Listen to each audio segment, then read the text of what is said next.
Thank you.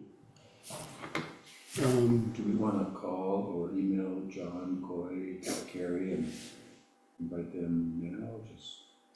Why don't you, can you look at the application and get the number and just text him or something like that? Yeah, somebody else will have to. I did not bring a device.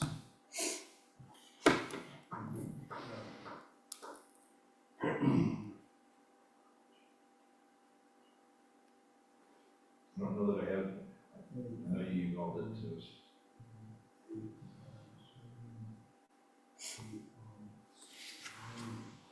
I don't see it.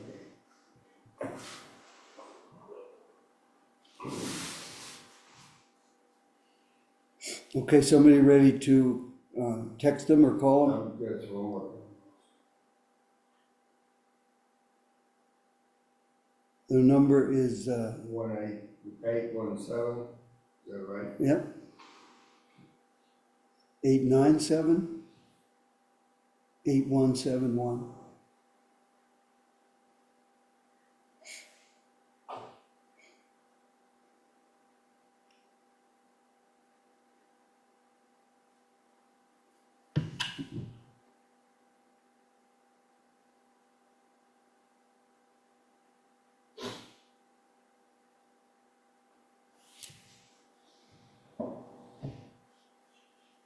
No, what should happen is, and I know we got the announcement and the Zoom information for the meeting pretty late from Christina.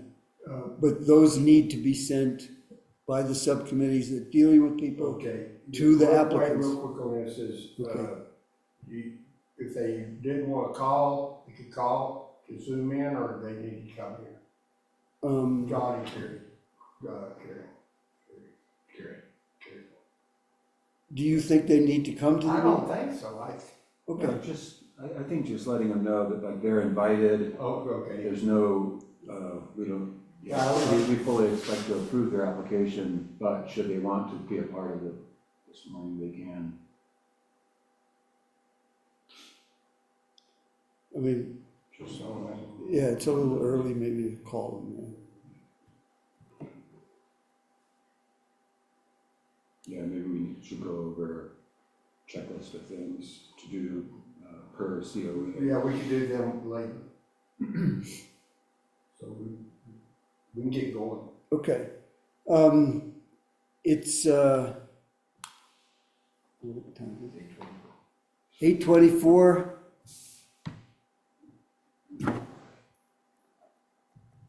And we're opening the Lake City Historic Preservation Commission meeting on 7 October 2025. Could we have, you want to do a roll call? Mike? Here. Judd? Here. Joe? Here, Jared here.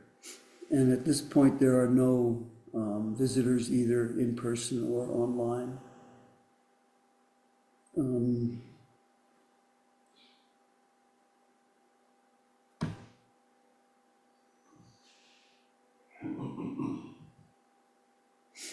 Okay, has everyone had a chance to, everyone here was at the meeting for September? I zoomed in. You zoomed in, right. Has everyone had a chance to have a look at the minutes to approve? They look good to me. Okay. Then let's have a motion to So approve. moved. Second. Okay, we have a motion and a second. Let's have a roll call vote on approval. Mike? Yes. Judd? Yes. Joe? Yes. Jared, yes.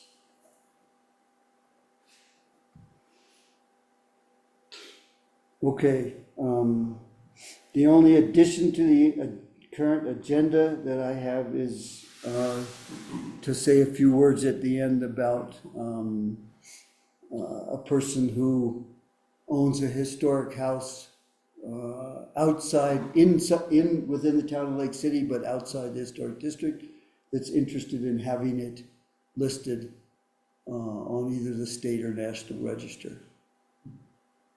And that house, well, I'll describe it more later.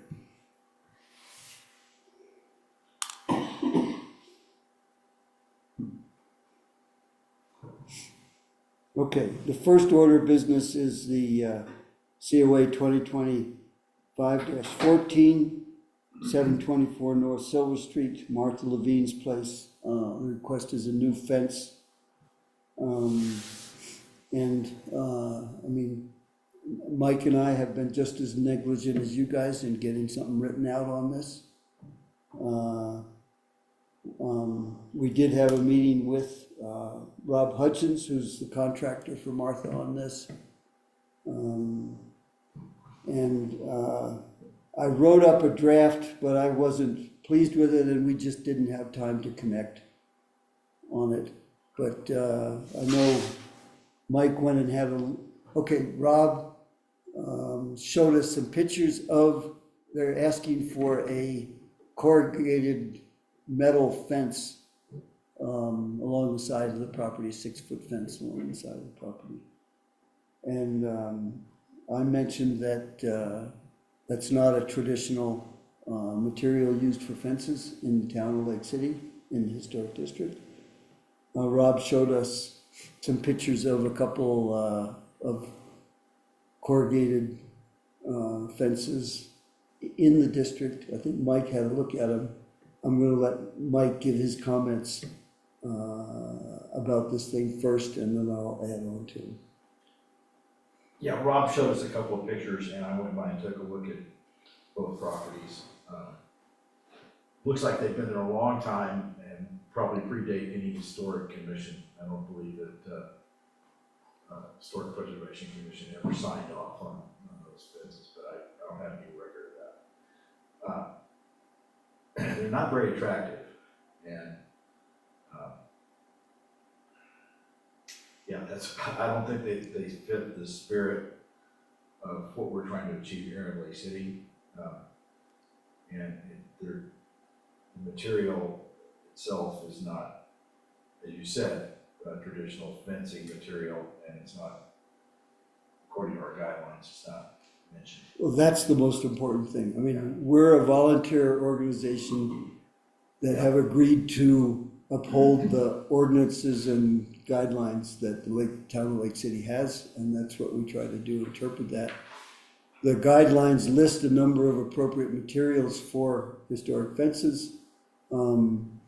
There are no historic old fences made of, basically it's roofing material, corrugated metal. They're talking about corrugated rusted metal, which is now approved and used on, it's been approved and used on roofs forever. So it's a material that's been used on roofs in the town.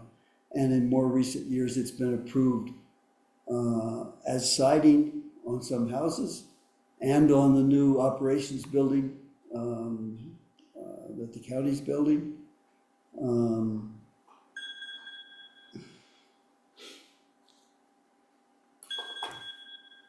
don't know who this is. Hello? Who is this? Okay. Okay, we are dealing with your, is it possible for you to zoom in? No, I'm in my vehicle in Gunnison. Oh, yeah, right, okay. Okay, we are dealing with your application right now, and you can listen in. Can you hear okay? I can. Okay. We're in the middle of pointing out that the fence that you're requesting, the materials are not listed as one of the appropriate materials for fencing in the historic district.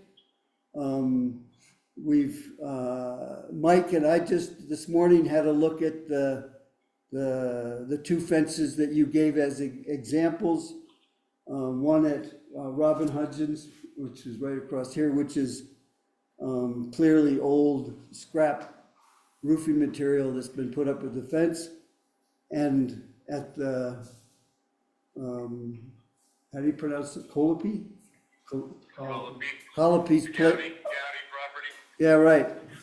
That is not, I mean, that is not rusted metal, that's plastic. No, I actually went and looked at that myself, and yes, that's not an approved material in this district either.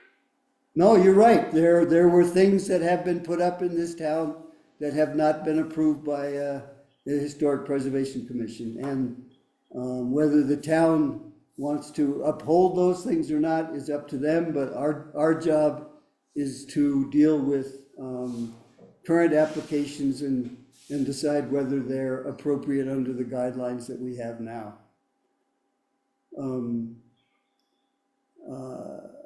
To follow up on what Mike said, which you haven't heard, yeah, he had a look at them also. The bottom line for me is simply that that's not historic material for fences in the district. It's not listed as one of the appropriate materials in the design guidelines. And I also had a chance to talk with people that were instrumental in setting up the historic district and creating the guidelines, and get the same opinion with regard to that. We're supposed to come with a recommendation. I don't think I would be in favor of approving that material for the fence that you're asking about. Well, why is it approved for buildings in the historic district? I understand there's not a precedent for this material on a fence, but if it's appropriate enough for a house in the historic district, it's going to be a nicer looking fence than 90% of the fences in the historic district. Okay, I mean, it's been used as roofing material historically. And siding. We've already mentioned that. Yes, we know that. We know that. So it's an approved material in the district, just not specifically for a fence. That's right. But it's gonna be a nicer looking fence than all the other fences in the historic district, because some of them are in shambles. I mean, they're old, and I understand that, but this is gonna be a nicer looking fence with appropriate materials that are allowed within the district. My own personal opinion on this, and I'm gonna ask the other people on the commission before we do anything here, but I do not think I would like to see that type of fencing go along the side of along the alley of the Presbyterian Church, for example. If we approve it, in this case here, we need to understand that we would have to approve it next to the Presbyterian Church or other historic buildings around the town.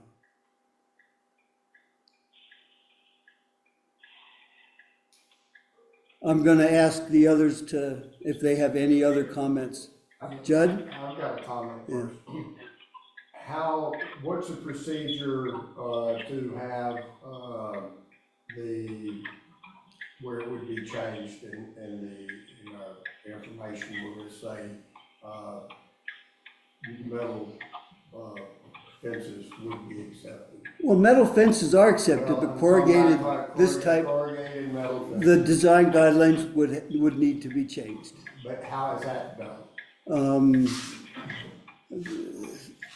Formally, that's done through a process with History Colorado of getting a historian to come and help the town create new revised design guidelines. Okay, once that's done, what's the next step? Then the town trustees have to approve the guidelines, and the ordinance at this point says that the Historic Preservation Ordinance in the town of Lake City says that the Historic Preservation Commission is supposed to abide by the ordinance and the guidelines. Okay, you answered what I was, okay, the one question, is there somebody going around that periodically comes to different districts to look at something? We know we need to revise the guidelines for a number of different reasons. The generally accepted procedure is to ask for a grant from History Colorado to provide a historian to come and help somebody has expertise in dealing with design guidelines to help in creating a revised set of guidelines. I mean, I would say, given, for example, I know the state of Colorado is coming with revised advice, guidelines, I'm not sure what to call it, to towns in Colorado with regard to appropriate building materials in relation to fire danger and so on. And if they were to come up with changed regulations with regard to what materials should be used for fences or siding or other kinds of things in historic districts, then that may change the way we need to look at these things. But that hasn't been done yet. The applicants here may be interested in waiting to see what happens with that. But right now, all we can deal with is what's in the ordinance and design guidelines right now. And I don't see the possibility of approving this material for fences at this time. Do we have some pictures of it? I'm pretty sure of examples within town that you guys have seen. I know which ones you're talking about. Well, I don't know. I mean, Rob, I just went and looked at the fencing at the Calapis or Calapis. And it's not metal, it's plastic. No, I'm well aware. I went and looked at it, felt it myself. Okay. And the material across here is just old scrap roofing material that's put up against a chain link fence. So there's no examples of it used. I mean, I would admit, I mean, if the wainscoting that's put on a lot of houses, that's not as high as a 6-foot fence. Well, no, on the new house on the alley behind me on 3rd Street, it has 15-foot wall panels of the corrugated. Okay, it's been approved as siding on some buildings, yes. Well, that's my point. It's an approved material within the district. I understand what you're saying. But it's approved for siding, it's approved for roofing, it's not approved for fencing as of yet. And that's our contention. Hey, Rob, this is Mike. Do you happen to have any examples of what yours would look like? Do you have any? An example would be go look at the house on the McCormick's house on the river behind me, that Kim Bodine's building. There's, as I'm saying, there's wall panels of it with stone and other materials, but there's full height wall panels taller than 6 feet. Okay, but you don't have any fences, any inspiration for fences the way it be constructed, right? I'm not following you. He wants to know if you have a photographic example of such a fence somewhere else. I bet I could find one. I don't know if I can do it today because I'm on my way to dinner for my son. So I can't do that today, or I would. No, I mean, you put in this application right at the last deadline for this.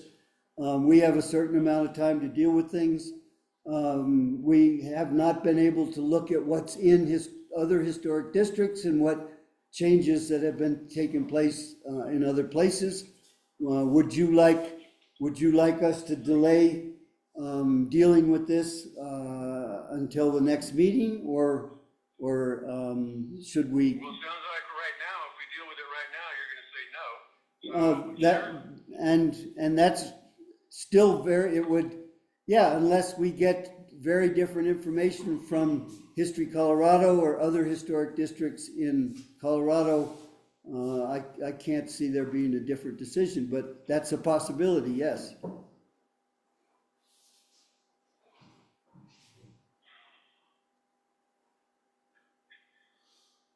nothing really I can say, Joe. It's gonna be a nicer looking fence than the rest of the fences in the town of Lake City.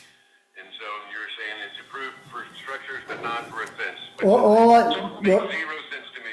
I Rob, understand what your guy, Joe, I was a town trustee when the historic commission was set up. So Leslie Plusmeyer was the town manager. I understand the whole process and how it works, because I was involved in this commission being set up. So I understand the parameters, but there's also, I understand what you say about your guidelines, but when it's already an approved material, it's just a slightly different application, but it's already being used vertically for the same purpose. okay, it sounds like the smartest thing to do right here is to wait until the next meeting to make a decision, and in that period, to obtain additional information from History Colorado and other historic districts in Colorado to see whether this is being used in other places. Okay. Okay? Is that okay with you? Sure. Okay, then let's entertain a motion to do that. I entertain a motion that we, Postpone this application until further notice from the applicants to obtain additional information. to obtain, additional information. Second. Okay, we have a motion and a second. I don't think there needs to be any further discussion. Roll call, Mike, Yes. Judd, Yes, Jared, yes, Joe. Yes. Okay, Rob, we'll spend some time talking with History Colorado and looking at other places and seeing whether, and also looking into what needs to be done to change the guidelines that we have and so on. Okay. Okay? Okay, thanks a lot for calling in. All right. Bye. Okay, bye.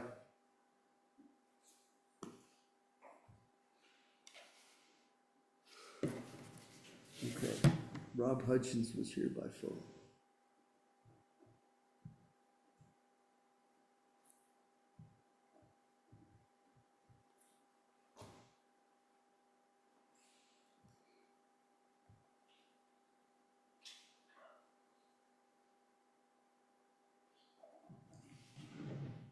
Okay, Well, just kind of thinking down the path, like, you know, we entertain this, some other communities have done it, they've allowed metal fences. Like, it's back to that, a can of worms is being opened up, like, pretty soon, somebody's also doing the roof on their house, redoing the roof, like, oh, we'll just take the old roof panels, which are green, and just some Delta Metals right. standing seam roof, and then apply those to, it's a slippery slope. We dealt with this with Svetlana's fence. And, you know, some of us were like, oh, Svetlana's gonna do a really nice job. It's gonna be really beautiful. God, we're opening a door for a lot of people to do a lot of different things. And it can be interpreted in many different ways, and it seems like that's the concern. Like, it's less about the aesthetic, because as you pointed out to me, it's like, that's not our job, is to, you know, judge and to make sure everything is nice and pretty in town. We're not aesthetic police. Right. Yeah. We're just upholding the guidelines, and so. I mean, I talked to Grant Houston a bit about it. I mean, his viewpoint comes from historical uses and what was here in the past. He thinks it would be terrible to have these corrugated metal fences all over town. It's just not the look of what Lake City was in the past.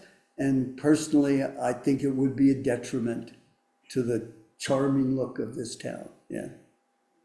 Right. It's not necessary. It's not. The one thing that this has brought to my attention is I really do not like the procedures to change. It's too difficult and too expensive and too time consuming. That's not right. We need to be working on that. And so I definitely believe that if you have laws, rules, if you don't approve those rules, you change those rules. If you can't change those rules, you either abide by the rules or you get off the horse, okay? Yeah. Now, this is another one too that I think is, see, I'm not a fan of the metal fences, they're like a corrugated, and it could even be bright shiny, they're gonna have to be the rusty. But to me is, what I'd like to see it is if it's like an alley fence or something, I can see where, and I don't have a problem, it's not so much.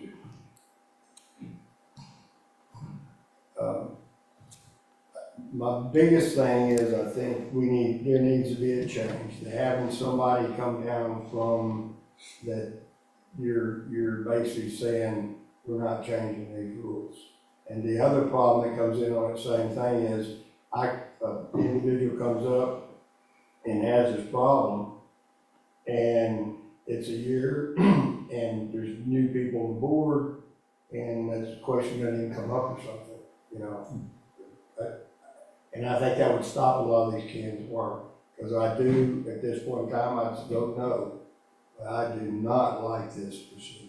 Well, one of the reasons for that is simply that, I mean, boards change, personnel change on boards a lot. If it was very easy to make those changes, then there would be too many changes But this going on. is, to me, I'm using this example, because it's passionate to me, I'm talking about that, it's not just the heart talking, it's the mind that's being fair for people. Well, It would be like if I, for example, wanted to do this and money was no problem to me,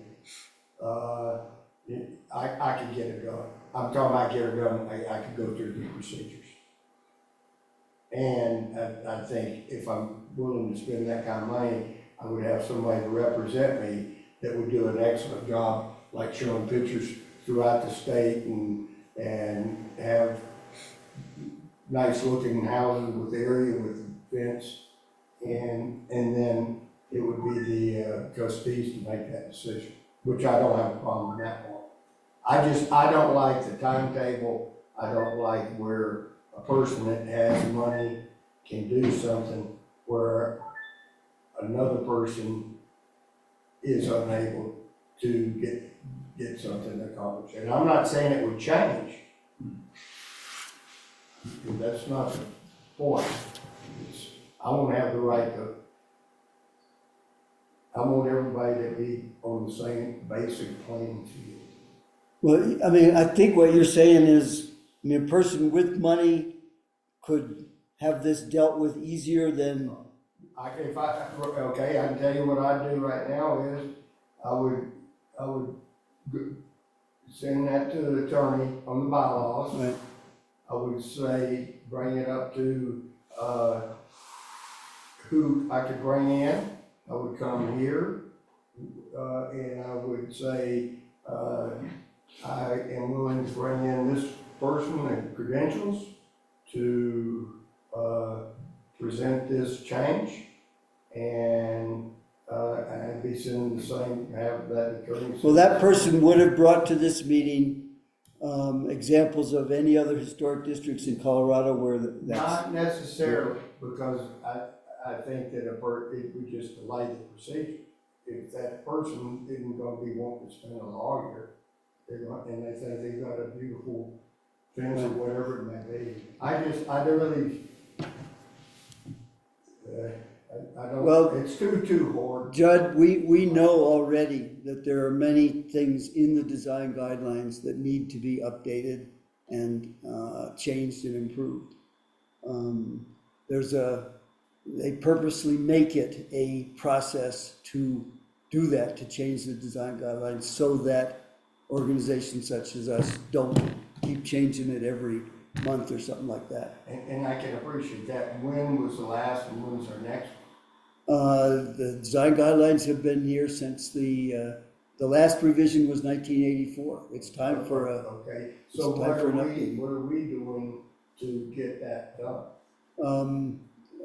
one of us needs to write a application to the state to get some professional help to do that. That's one of the things that, pardon? I'd volunteer to, Thank you. to ram. Okay, that's one of the things that's possible within this framework of the CLG grant application that we talked about last night, and that we'll talk about a little bit later today. There are a number of different things we can ask for money for. Okay, we'll probably come back a little bit to this with the other things at the end. But now let's, go ahead. One of the things that Rob was saying, and I'm not sure that this is relevant because we're not the design, the aesthetic police, but one of the things that Rob was saying is it's going to be a nicer looking fence than most other fences in Lake City. I haven't seen the design for it. I haven't seen any examples that he's pulling from, so I don't know how we would. If it was our place to make a decision based on the aesthetics. Somebody might believe that a rusty corrugated metal fence looks better than a traditional wood siding fence here. That could be someone's opinion. Yeah. But right now, the design guidelines do not approve that material in it. And in my talk with Grant, again, aesthetics come in a little bit, but I mean, the whole idea of having the historic district here is to try to keep Lake City looking a bit like it did back in the 1800s and early 1900s. And that's what this is about. Okay.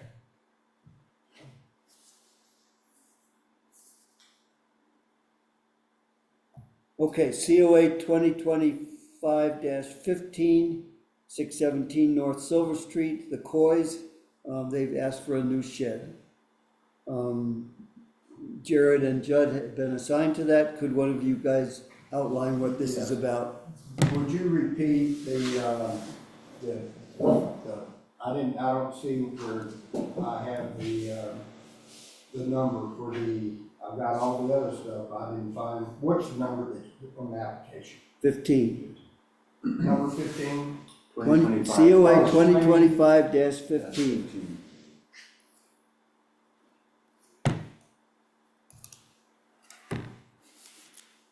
And that's called, what that's number called, the application, which the 2025-15, is that the application number? That's the COA number that's assigned. It's the 15th one that we're dealing with this year. I got you, I just wanted to make sure of it. Yeah. All right, I've been talking to Jared, and you started, and I'll wrap up afterwards. Okay. Why don't you just tell us what it's about? Okay, well, have y'all had a chance to look at the information that they sent? Yes. Okay, what I did is I looked at this information, I walked over. Just tell us what they're asking for. They're asking for a new structure. The structure is 200 square feet. It's a storage shed. It's going to be about 10 by 14. Will look. It's going to be used with the wood siding, metal roof. It'll have it's one door. It'll have 3 windows, and it has a slight kick out.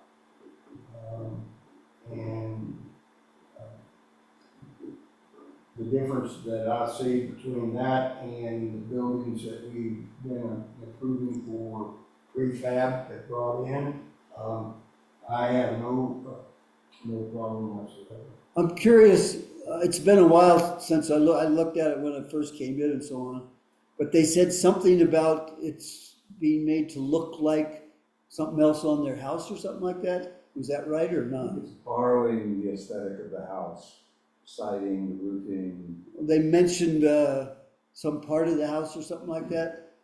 Yeah, Okay. I think the back portion of the house, there's a picture in the COA that I think shows the back portion of the house, if I'm not mistaken. Yes. And it's very much gonna resemble that. To look, yeah, It's okay. like a little bump out towards the alley of their house, towards the west.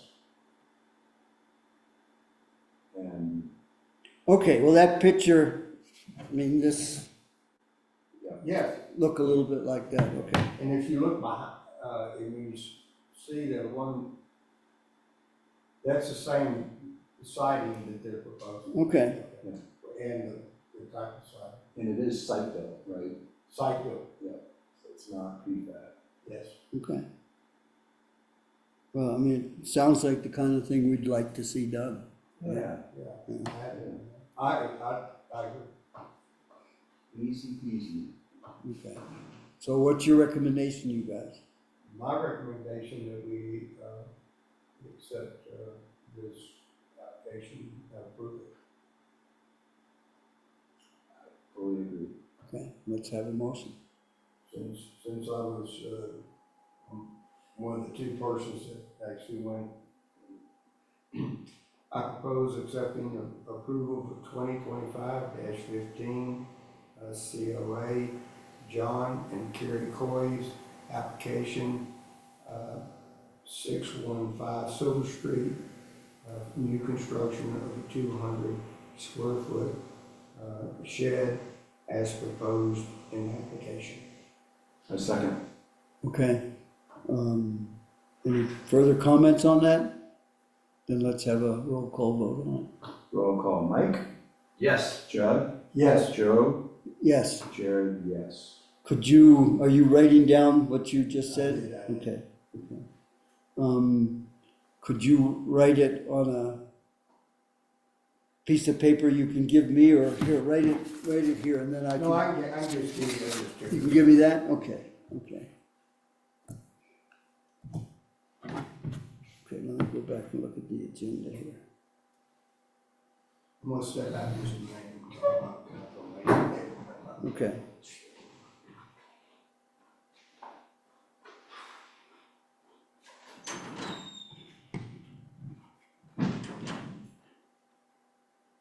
He's taking a phone call? It seems like he's tending to something in his phone. Y'all can keep getting that, that should be real quick on and say. We'll wait for you. Yeah, well, Okay. Do we have, room to have a little discussion about the proposal from Ben Hague for his shed? I'd like to, yes.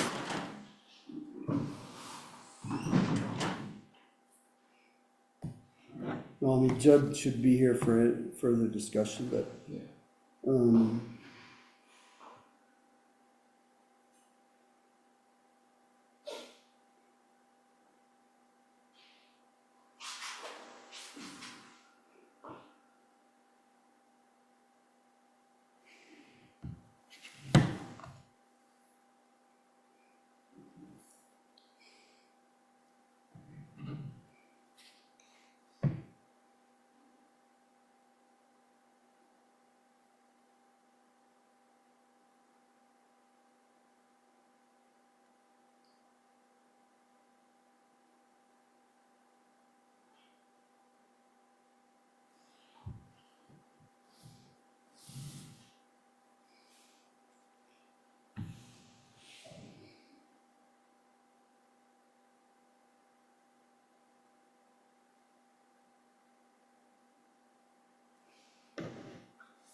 I've seen too many OHVs still driving on the highway.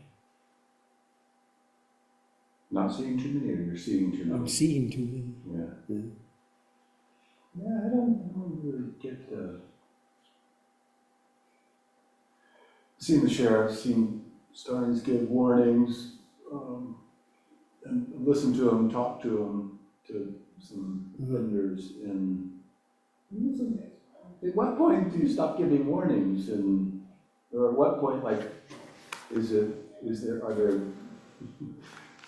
it's kind of like diminishing returns, like, are you eventually, like, just going to encourage people that are, under the, assume that nothing's gonna happen, so they don't bother paying attention to the rules? Or is there, and I'm sure there's all kind of theory about how to enforce ordinances or law, but will he stop giving warnings? Will he only ever give warnings? Will he begin giving tickets? In Silverton, it was done very differently. He gave warnings, but at some point, like, no, everybody knows the rule here, the law. Okay, still got a number of things to go over here. Okay, well, I'll just go down the list that I have here, and then we've got a couple additions. We've had some frustration voiced that's, I think, is very understandable from the folks that own the Rock House over here with regard to how to interpret the guidelines in association with an additional building, or that what they seem to be now is an addition on the north side of the Rock House over there. What kind of materials are appropriate, how the massing of it relative to that one-story Rock House. We all know which house we're talking about here? Yes. Yeah, okay.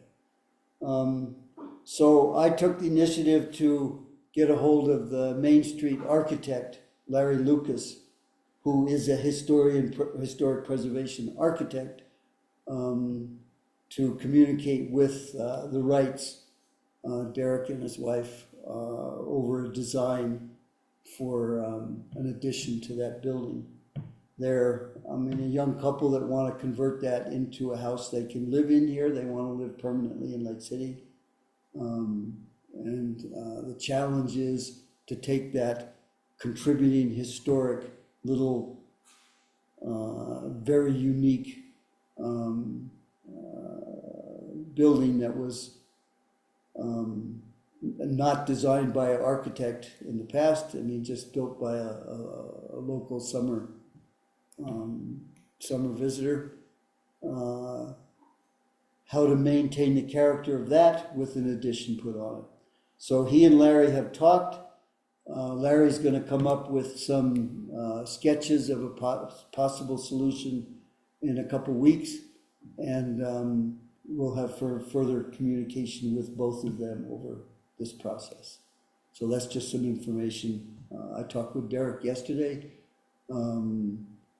He's curious to see what comes up from Larry, but at least we're getting a little. They're not going to hire an architect to design anything there. They don't have the money to do that. So I think we're fortunate to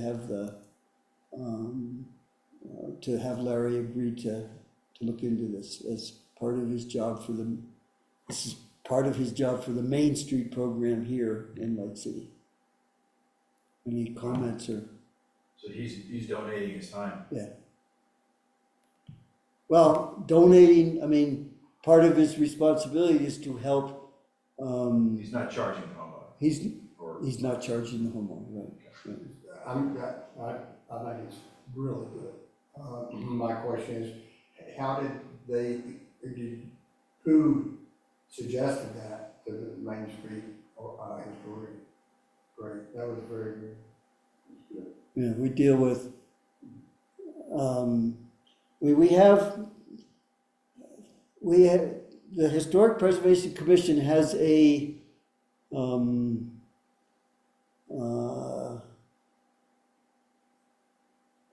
uneven association with the Main Street program here in Lake City.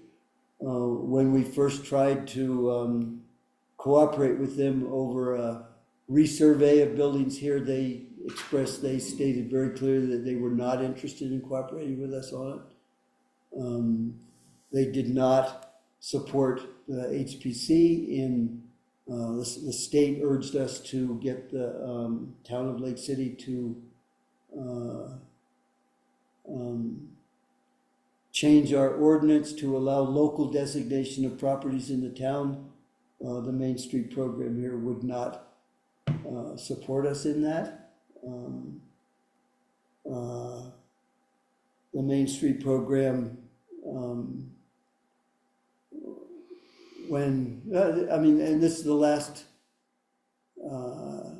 when the county designed the new operations building, they did not ask for input from the Main Street program architect with regard to the appropriateness of that design for Lake City's historic district.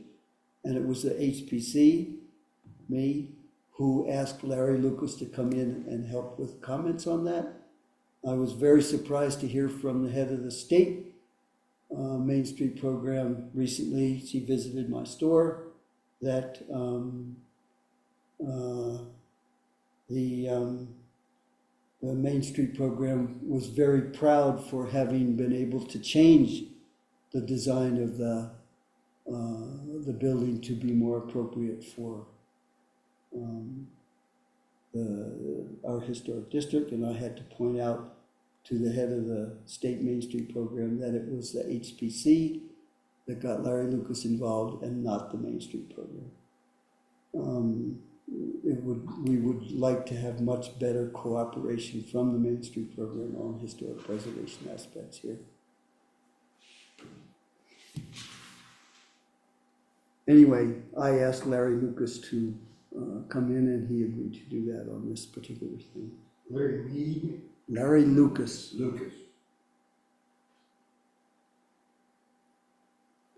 Okay, at the end of this month, we have our annual report is due. I was hoping to have a draft to give to you guys for this meeting, but I've just had too much stuff to do. So over the next couple weeks, I will have a draft and I will send it out to you guys. I want to have comments back from you. If you see any errors or things like that. What do you want me to write down for your professional background? You can just say carpenter if you want, Okay. just simple. I mean, for yours, Mike, I just wrote marketing professional. Sure. And for Judd, building materials professional. Just put it on A retired building. Yeah, retired, put it Yeah, okay. Did Okay. you say retired hillbilly? All right. Is that what you said? back. I've been called a lot worse than him.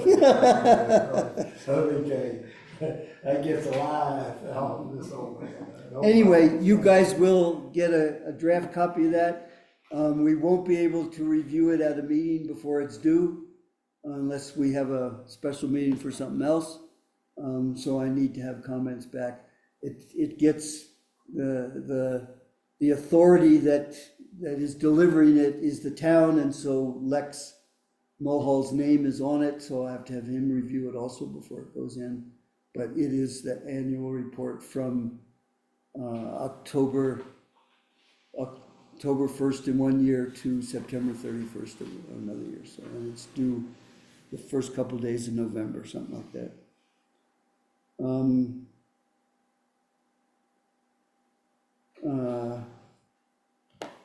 Okay, I mentioned the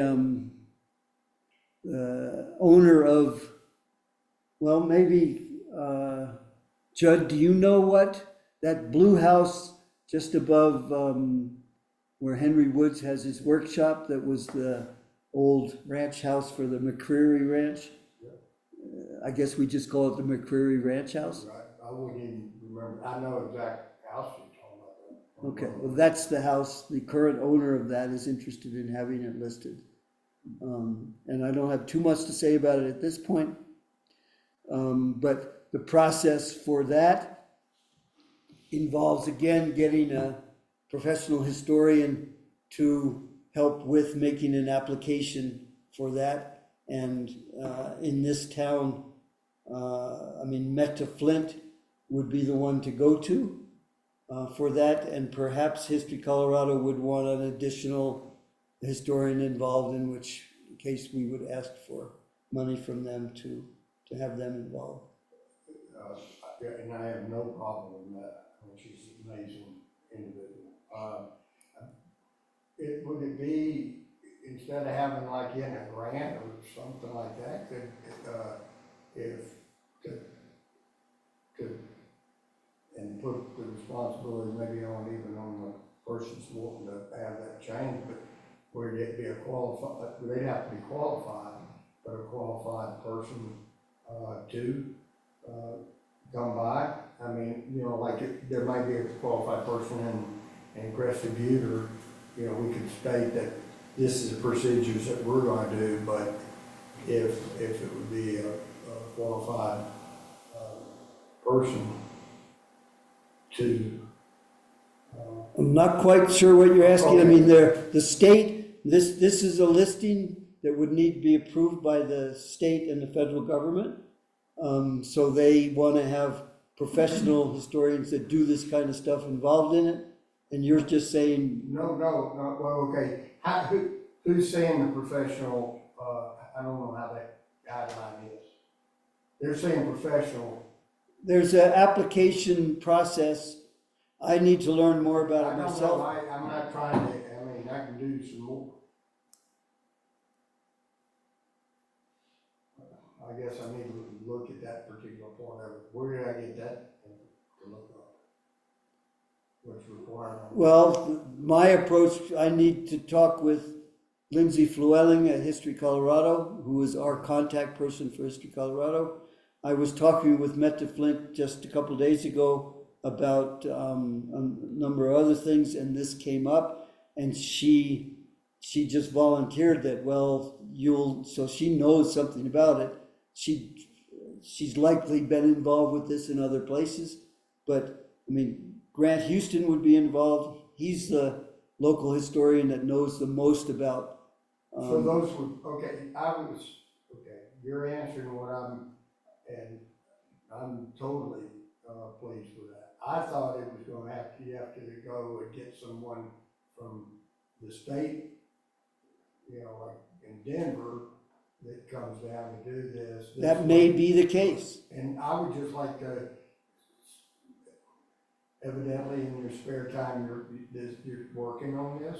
Yeah, Okay, no, I appreciate my it. spare time. I meant that as a smart answer. Okay, I meant that as a smart answer. Yeah. No. So But- people, when the people ask the town something about historic preservation, the town tells them to come over and talk with me. So that's how I get involved with these things. On, Yeah. on the record, not being smart aleck or anything, the information that you give us, I feel very, very comfortable with that information.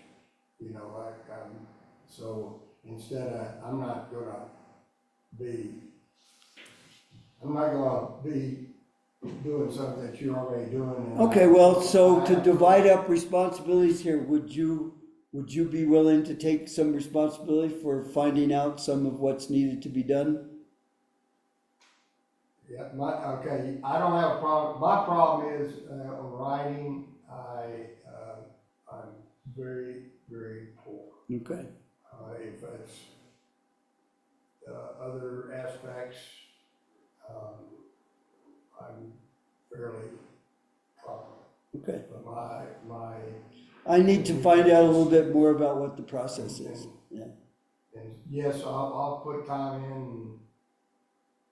And, I mean, I can just, when I talked with Metta the other day in relation to stuff, and we'll talk about that in a minute here, but, yeah, she mentioned that she might well be involved with whatever this process is, but she also mentioned that in CLG, applications for CLG money help, getting something listed in the jurisdiction of our CLG is an appropriate thing to come into such an application.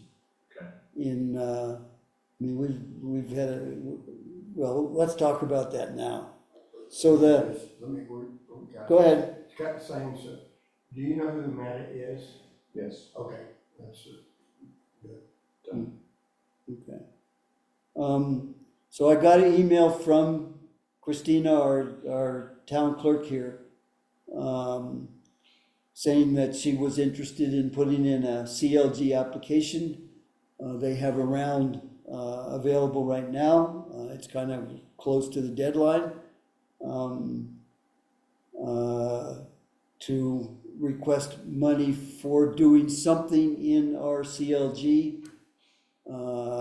related to next year's celebration of America 250 years and Colorado 150 years. And she suggested, I don't have it in front of me here, but she suggested getting a movie about historic preservation, or somebody to give a talk about it, or some other kinds of things that would help promote historic preservation in the town of Lake City and things that we're involved with and so on. The Historic Preservation Commission is the primary arm of the town of Lake City that's related to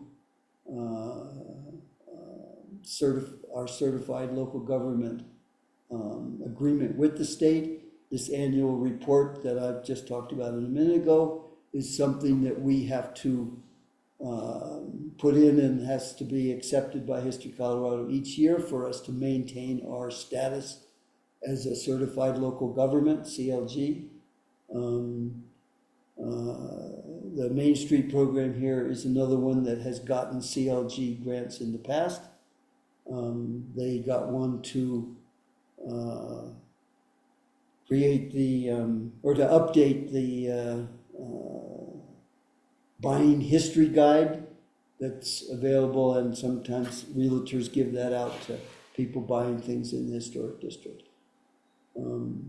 But our organization here, the town, through it's either us or DIRT, the Main Street program, that which has responsibilities associated with historic preservation, that can and has in the past applied for CLG grants for things. I've talked with Meta about this, and Mike and I have been talking a little bit about it. They want a draft application in by the 13th, and the deadline is the 27th for this, and I've been trying to figure out what makes sense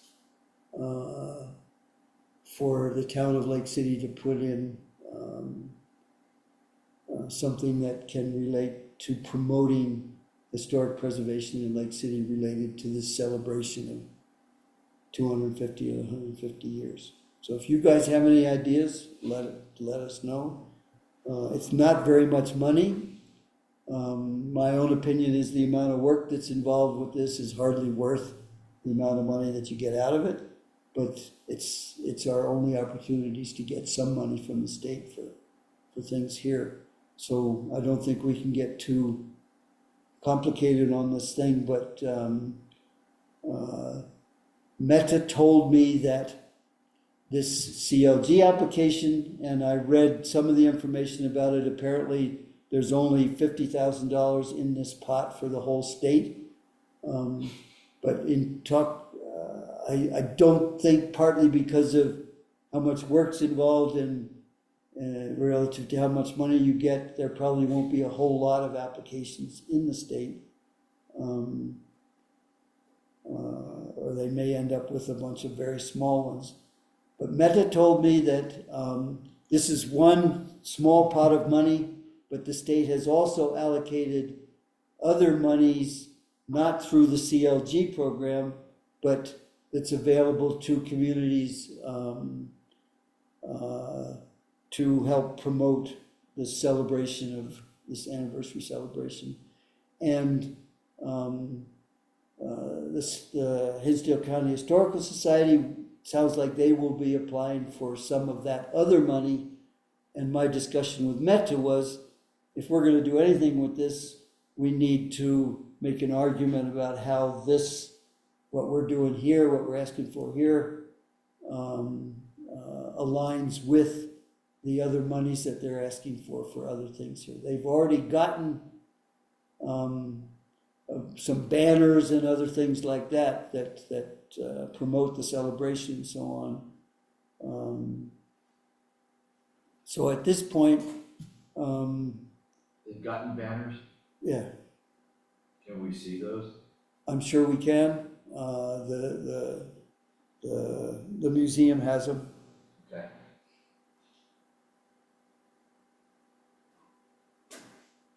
So the things, I don't know, I just, did you have a chance to look at the thing I sent you, was it last night? Yeah. Yeah. I mean, I gave it a quick once over. I need to. Well, that just had a list, so it's the only thing other than what Meta said what she suggested was, social, or what's the term, social media? Does that sound right? Well, Campaign? okay. I have trouble, I mean, what do you ask if you do a social media campaign other than the time that you or me or somebody would have to spend making things?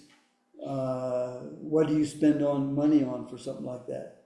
I mean, I can see, and I know Grant would be very pleased with it, asking for money to buy space in the newspaper to put in articles.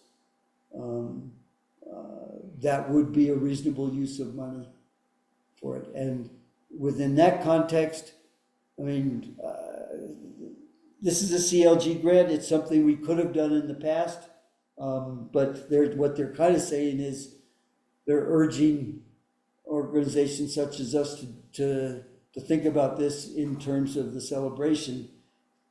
It sounds like it doesn't need to deal directly with the celebration or anything like that. But if we wanted to put in some articles in the paper or in other places that promoted some of the things that we've dealt with, that we're pleased with what people are doing through the through the COA process and so on. I mean, I've thought about doing that myself a number of times, but I only have a certain amount of whatever you said, my free time or whatever. Yeah, Yeah, right. All of ours. Yeah, right.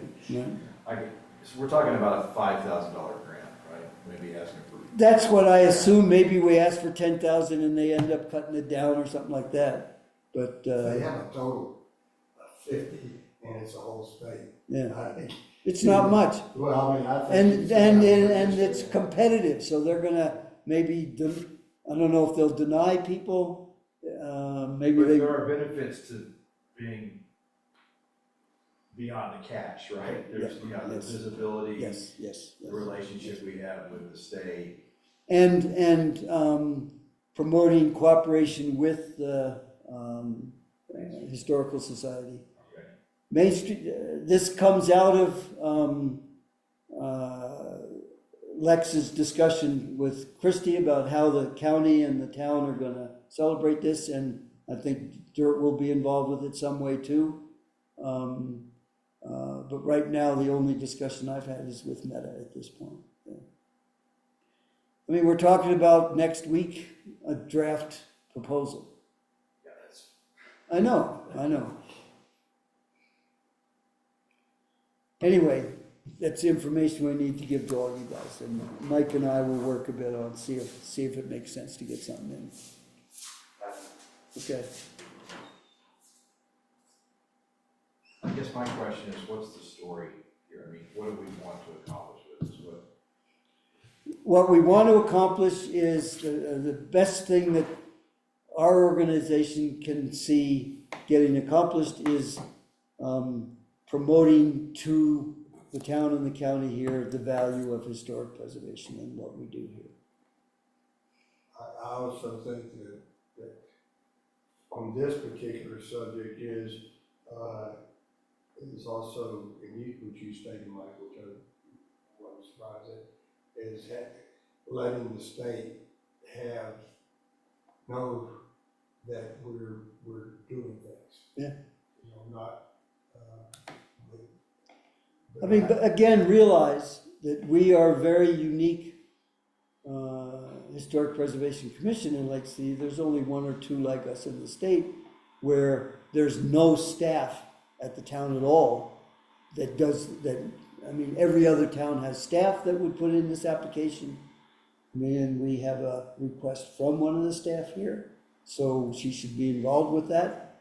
And right after this meeting, I'll have a little talk with her about what she sees as, Would you I think please? No.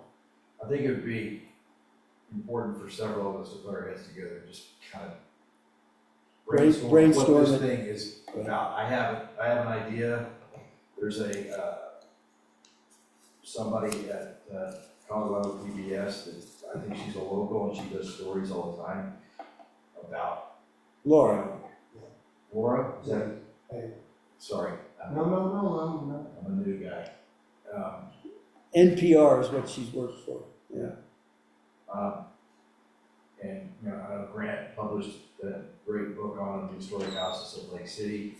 Maybe she could do an update on that, talk about, and have some interviews with you and Grant and some of the other people that are defending Lake City's historical integrity. Hadn't thought of that, good idea. Is that in town? No. She teaches at a university in Oklahoma. That's She's what got she it. did, that's why I was.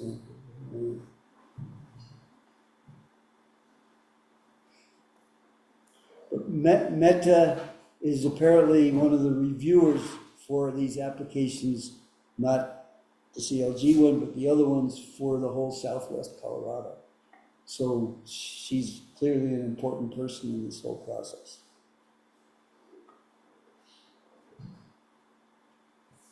Let's leave it at that for right now. I mean, So I would just suggest that we try to get interested parties in the room and do a 1 hour brainstorm. will you come with me in and talk with Christina right after the meeting? Sure. Okay, let's do that.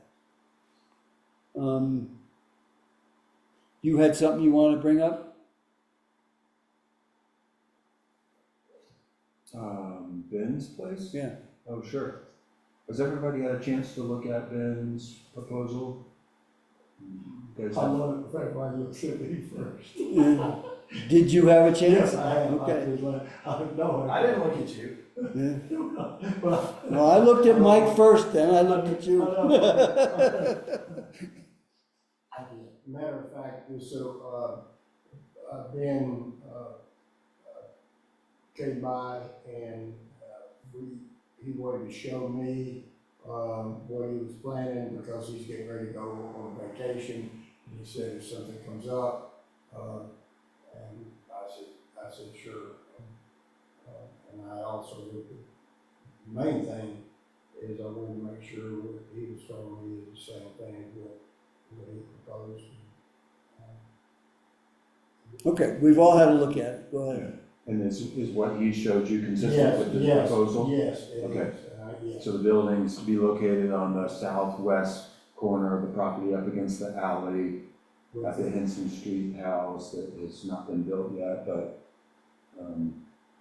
you guys had perspective thoughts, you thought about it, if not, that's okay, but I think it's worth having a look at and having a discussion amongst the four of us.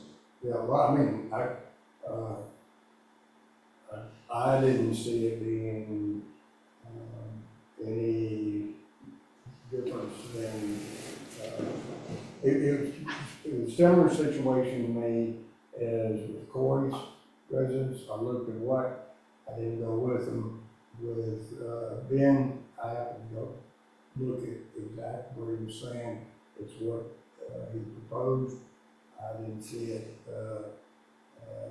look to me a lot better than a lot of prefabbs. It's when just a rectangle building with, the only question, which I think we could follow, is older style, is what they've got proposed on the siding, is a T111, which is a plywood, with a roof cut. It's smaller, and it's, that, I don't have a problem with that, but I want to bring that up. Well, I had a quick look at it, my initial reaction was, this is a big building, it's not just a small storage shed, it's about 2/3 the size of the house thing that he's building there, so it's a substantially sized building. it's asking for the cheapest vinyl windows on it, and the materials, it's not like the Coy's one, it's much cheaper materials and so on. And my only other concern is that the location of that is right at the edge of the historic district where everybody sees those buildings as you come into town there. I would very deeply compliment Ben for the buildings that he's built at his, whatever he calls his, what does he call that place? Backcountry base camp. Base camp, camp. his base camp there. I think much of that is very, very good. I think that this building would probably detract from the look of the rest of the stuff there because of its cheap construction and so on. Well, I mean, that's, it's important for y'all, and well, anyway. So we've approved similar things in other places, so I'm not sure we can be too negative about it in this particular case, but Is there any guidance for prefab sheds in the? there's no specific guidance.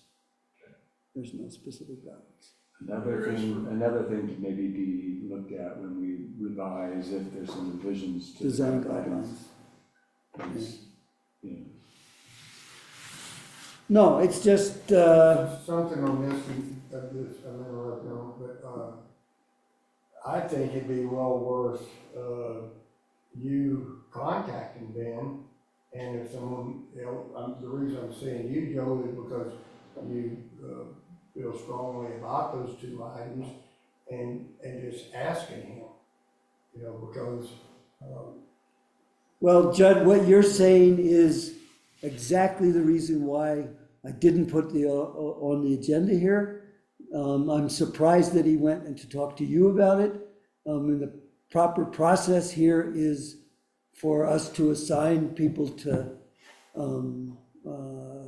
go in and talk with him about it.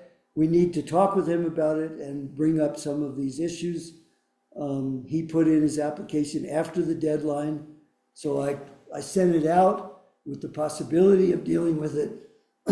But I had my own reservations, and I heard some from Jared, so I decided we need to have a talk with him before. and to let you know, I'm not gonna make a proposal, what I feel very. We can't, it's not on the agenda. Well, okay, what my point though is, I think to notify, Ben and two other people on the committee, have the, like we've been doing, which I think is great, and at that time, make the suggestions to Ben. This is why we set up the subcommittee process here, because then it provides an opportunity for members of our commission to discuss with the owner, with the applicant, and I mean, I would simply have a discussion with Ben about the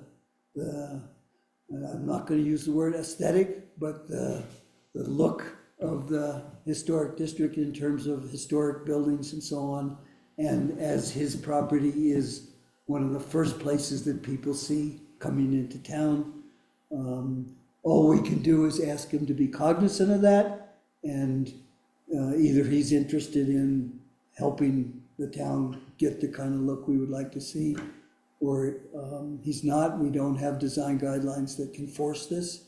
So all we can do is have a discussion with him. And that's been, just a little information for you guys. From when I was first on this commission, the history of whenever the former committee, and there have been different people on the committee, you know better than any of us who was on that over the years. I don't know how many years Roger Van Grissen did it, was the main person on it for a while, but there weren't too many instances when the Historic Preservation Committee or Commission denied an application. But when the applicant took it to the town trustees, the HPC or its equivalent was overturned every single time. So people knew to a certain extent that if they took it there, they would get it overturned.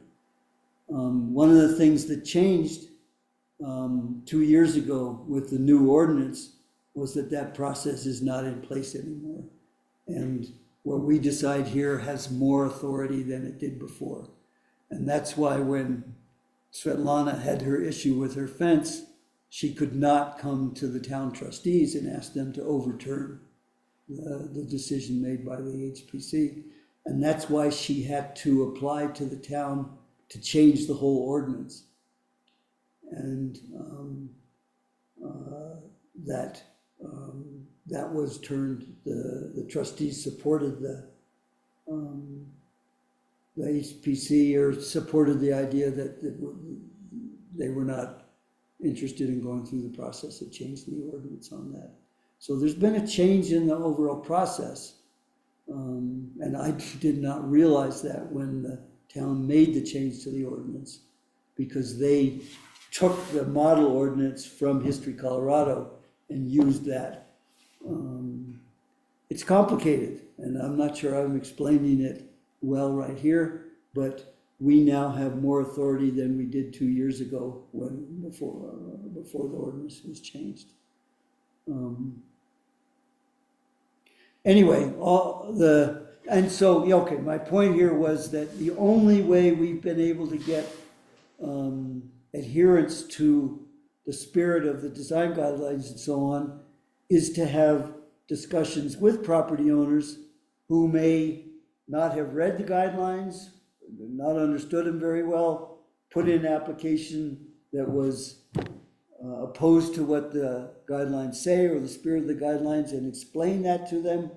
And in many, many instances, we've ended up having people understand and agree to change their request and then be approved. That's how most things have worked well in this process. And that's why we set up this business, to have subcommittees speak personally with each applicant. Well, okay, real quick on something on prefab buildings. It depends on the particular company that you're dealing with. Most of, almost all your companies that deliver here, and that's going to be a prerequisite, you're not going, okay, is they do modify their structure. So and that's not just on discussing the Ben Hake's proposal, but that is within it. And They can do modifications from what they advertise. exactly. Yeah. And I don't want to ever say all of them, but That's good to know. it is important. And it could be roof pitch, it could be, the criteria is total height because of transporting, total width of transporting, and total length of transporting. That's what dictates the sidings and roofs and doors. Okay. And the other one too is back with Ben, it's not even on the agenda. So everything, and I think it's really important that we are discussing this, it helps, is the next step is to know, I would think, is to know. Well, the next step is just the normal step. Yeah, but one thing that because I'm aware of it, because he came by, Right. is that he is going on vacation, and that I don't have any problem working with his schedule and whoever's going there, but I don't want to mess up and him have to go another, period to get an application approval. Is that right? Well, are you saying that November is too late to deal with it? No, Okay. I'm not saying special. Well, But then what I he put in his application after the deadline for this meeting, Correct. so it will be dealt with at the next meeting. But Does that make sense? Yes, Yeah. but the thing that is, and he doesn't have to be here at that meeting, but the two other people, because I'm not gonna do it, is on this one, is the two individuals who go, need to make where they can go, and he's gonna be in town. So when's he leaving? I don't know, I mean, but I know he's gonna be gone. So you're just saying, let's get this moving so we can talk to him before he goes? Yeah, and it doesn't even have to be before, it could be after, but then everybody knows. And then if, I don't know, if it's whoever's going, if one of y'all can't go, then you can check with Jerry, you know, if something comes up. I mean, I'm just trying to keep it. Well, Judd, all that's gonna happen now is, I mean, I didn't have time to do this before this meeting. He put in an application after, so it waits until after we have this meeting. Now, I've sent it out to you guys, but now I will assign two people to communicate with him about talking to him about it, and I think I'm gonna have these two guys do it. That's great. And you know a little bit about the time frame here. So his phone number's on the application, get a hold of him and see if you can set up a meeting to talk with him about it. Judd, did Dan mention a willingness to change some aspects of the building? I didn't go over that because what I told him So is. no? No, Okay. but this is, what is important is, what I want to go over is what he was proposing and where it was going. Those were the two structures, because I didn't think it was my place, being a single part, it goes back on the committee. Right. Okay? Yeah, no, that's fine. I'm just explaining where I wouldn't go over there he asked me to go there because he was concerned, he didn't know the procedures. Yeah. And he was concerned that it may come up while he would be gone, and if that were the case. Okay, I don't think we need to talk about it anymore. I will be sending a formal email to you guys that you're on the subcommittee for that. You already have the application, so even before you get that, you can get a hold of him and try to set up a meeting. Okay? Anything else that we want to bring up at this meeting? Judd, how can we all, I want to say how can I help, but it seems difficult to communicate sometimes. My biggest one is text. If you text me, call me or, I'm not on, it's a personal deal. I very seldom use or check my emails. Yeah. Is there, I do check. is there a chance that maybe you could change that and you could check your email? I am working on that now. Okay. I say that because it's, adding attachments to text, adding pictures, like sometimes it's super easy, sometimes not. And yeah. If you say text is the only way that you I did not communicate, say. then I won't ever email you, but I have to, So, okay, I get it. Okay, what, my preference would be is the email, because that is easier for information. Yeah. And then, at that same time, you got my text, just text me and say, check your email. Because I check I'll start checking and, that feels a little bit like babysitting. okay, well, then I'll do a better, Well, I would just, I'm not going, okay, I routinely check my, phone, my text, and my email. I will try to do a better job. Sometimes I'm not in cell service, so I don't check it. none of us do, I don't I think. just don't. But no, let's all try to be better at that. I mean, I'm not gonna get real critical right here. Mike and I have had responsibility for dealing with the other one, and we did not get a written evaluation in. I would like to see people take responsibility for getting a written evaluation in before the weekend, before our meeting, so that people have a chance to think a little bit about what the evaluation is by the two-person subcommittee. And if they want to come up with any further questions or anything like that to provide to the group, do that before the meeting. So everybody has a chance to think about any problems or questions that people have with those things.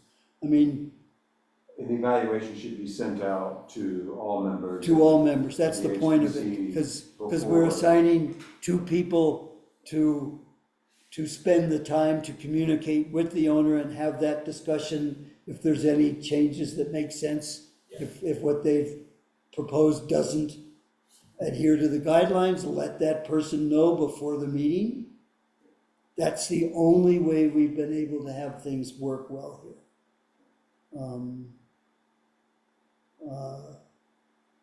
I mean, it's very seldom that we end up denying an application, and we need to be careful how we end up doing that and so on. In this particular case, I mean, the draft that I wrote up was doing that, but I mean, these these things get read, or it's up to that subcommittee how to present it, because it's usually done with the applicant, either personally in the meeting or otherwise, but we do not send those things out to the applicants. It's more for our information, and we don't publish those things as part of the meeting minutes and things like that. Is there a template for things that, best practices about what would be covered in that evaluation? I've never seen one. Okay. All I have is ones that we've done. We have examples of it over the years that we've been here. Okay. So you do it in narrative form? Narrative form, yeah. Okay. I mean, what History Colorado has told us, and what we've tried to do over the years, is have the recommendation in there be essentially a draft of what a motion would be. For ones that are complicated, that's difficult to do, but for a lot of things we do here are, like the Coy one, the recommendation would be to approve this application as proposed, and that would be the motion, and that's it. But it does, motions do get difficult. Sometimes. Judd and I are both like, I don't know what I'm supposed to say this, and you're correcting us when they're less straightforward. When there's an amendment, like we're approving a motion. Well, here's the other thing in that line. Somebody puts in an application, they're requesting something that clearly doesn't fit with the guidelines. You have a discussion with them, and they understand and agree that they're willing to make a change on that application. We have to ask them to send an email that revises their proposal, so that we don't at the meeting have to make a motion that says this whole new thing that they're asking to do. That we can just refer to an email of a certain date that then gets put into the paperwork that goes to the town and gets signed by the owner and the building inspector. Will you restate the importance of a succinct motion? Why that's important? Well, the state has asked us, in the minutes that we have for these meetings, they generally want to see an argument as to why we made a decision. And they want to see reference to pages in the design guidelines. And we've done this in the past. We haven't been too good at it lately. But reference to pages in the design guidelines that are the basis for our decision.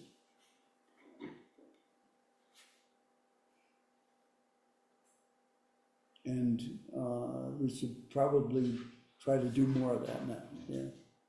But just to review, so a motion really should just be the bare minimum information that communicates all that was discussed or what somebody has made a motion for and approved.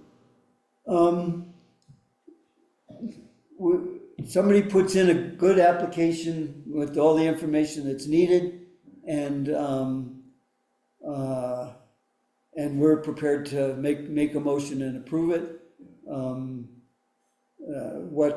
What I end up putting in the minutes, well, again, more in the past, we approve, since we already have the paperwork, COA certain number, and for what goes in the minutes, the location, the owner, and a very brief indication of what it's, a new fence, a new house. As proposed. If we have, oftentimes we have a condition, like with This is where it gets a little complicated when making a motion. That's my point, so just to review that. But go ahead. for example, when Stratton asked to put the garage on his property, the only condition we had was that he paint the raw fiberglass that was there. That wasn't in his application, so we need to make clear, so the building inspector sees this, that what we're approving is, because the building inspector will get what he applied for, and if we just say approved as proposed, then the building inspector looks at that, and that's the only thing we're telling him we've agreed that's okay. If we say that the fiberglass needs to be painted, that's on the form, with the condition that the fiberglass be painted a solid color. That's what I wrote on that. Sorry, Joe, so are you saying that the onus is on the owner to revise his application per the conditions that we place on it, or do we just supplement his? If there's a lot of,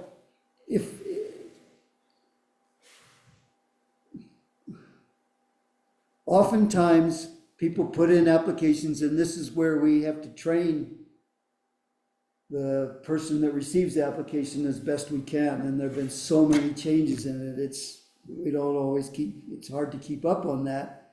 But we need a list of materials, say a new house or something like that, list of materials, what kind of doors, windows, all that kind of stuff. If that's not in the original application, we need to ask them to provide that list separately, because we don't want all that stuff to be in the motion. You understand what I mean there? I think so. If we don't get a separate extra email or page submitted by them to the town through us, with them, well, email is the best because we can show that it's from them and so on, that lists all the materials and so on that they didn't list in the original application. We can just add that paperwork and say, as proposed, including the revised email of certain date, and that gets included in it. If we don't do that, then all the building inspector has is that first application without the revised information, and the motion would have to include, we would have to include a motion that includes all that revised information, and we don't want to do that. We try to avoid having the applicant, if I understand this right, we try to avoid having the applicant resubmit an application. We want to get them, keep things moving and allow them to begin their project. The best thing would be, if people don't submit the proper photographs, if they don't list, if they don't have a good list of materials, it's best if the person receiving that application can have a quick look through it and say, we're not gonna accept this application until you provide this information. That's the way it should happen, but we've gone through so many changes in town clerks that receive this, that it's hard to keep up with that training all the time. We could change the language a little bit on the application That's a possibility to too. like, be as concise as possible, but also specific, because that's something that like often somebody will submit an application for a garage or a shed, that these dimensions, but they'll fail to submit roof material, window material, siding material, what the door is gonna look like. And as much, there's only a few lines, but, it'd be nice to perhaps. So whose responsibility is it to collate or to, if there's an addendum to an application, is that the responsibility of the clerk to go, oh yeah, this. That's what I've done over the past 9 years. I know. No, Running through emails and where there's some of the subject line is different, and just try to go through. It just seems like it's not that hard, but it takes time. okay. I mean, I asked for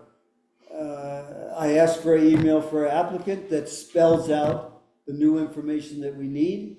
I mean, they're generally just simple little emails, but that gets added on to the application that then goes to the building inspector. And the motion needs to point out basically to the building inspector that what we're approving includes this email. And that's what goes, when I fill out that form, the application form itself, you can't put all the information on those pages. You have to add pages on with pictures. I mean, photographs are required. Oftentimes we don't get them. And that should be up to the people here saying, we're not gonna accept this till you provide the required photographs of the site or the building and so on. For the fence that we did not approve this week, did he submit photographs of a fence that is similar to what he proposes? He did not. Okay. So a good example of something that would have been nice to see, and just have on file. Well, let's check that. I think maybe, One of the photograph, he has a schematic, just sketch, and he has examples of other fences. well, he's got a photograph of this rusted metal, corrugated metal in the application. I mean, That's it, yeah. I mean, And that's not enough for us to understand what this thing is gonna look like. No, the photograph should be of a fence that looks like what he wants to build, yeah.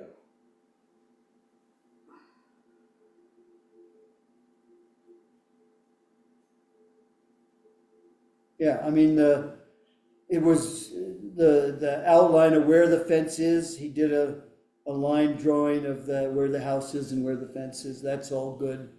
In this particular case, I mean, what's asked for on the application is a photograph of where this thing is gonna be. That's not in here. But with a fence, the drawing location is, I mean, we've accepted that if we don't get that stuff. Maybe that should be the first task of the subcommittee, is to go through the application and make sure. That is the first task, and that's what you should be doing. Right. If there's more information that's needed, you have to ask them, because, like I say, these people don't learn fast enough. They got so many other things to do. Yeah. And that's not their responsibility. I mean, It should be. I know, but. I know. but Yeah, it's- yeah. Good luck. No, any other town in the state, the person at the staff that receives these things communicates with the applicant and says, this, well, the information in this is acceptable, we can take it, or they say, no, you have to provide more information. Because their staff members that are trained in dealing with historic preservation applications, and in every other town in Colorado, that staff member makes a recommendation to the Historic Preservation Commission, so that we are, by having this subcommittee, we are in a certain sense defying the state laws in terms of the commission communication with applicants. Where any other town, they're not supposed to have communication with the applicants. They get their information from the staff at the town, and they make their decisions based on that information. We have to communicate with the owners because we don't have anybody here that does that. So the state looks the other way at those ex parte communications because there's no other way to do it here. Okay, I'm gonna close the meeting. It is 10:01. And we're closing the meeting. Thank you, Joe. Yeah. Thanks, Mike. Thanks, Gary.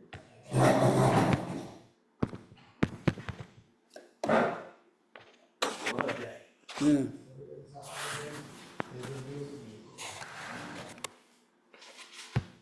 I'm gonna run to the restroom, Joe, you wanna pick up to Christine, I'll be There in a minute, okay. right back. Okay, great. It's just this.